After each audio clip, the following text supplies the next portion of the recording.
Memphis Depay had plenty to celebrate as the Dutch star joined pals for a sunshine break on a luxury yacht in the Mediterranean.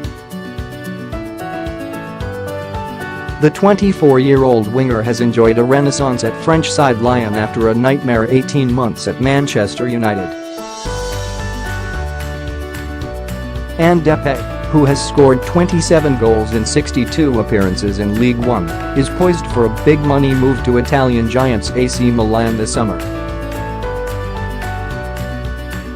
Depay smoked a huge cigar and sipped from a glass of cognac as he took in the views from the deck of the yacht. He was joined by compatriot and Swansea star Leroy Fer, rapper Winne, music producer Rass King and filmmaker Anaya.Fer posted a video of himself enjoying a breakfast of boiled eggs and toast. The group then enjoyed a selection of meats, vegetables, nuts, and fruits for lunch.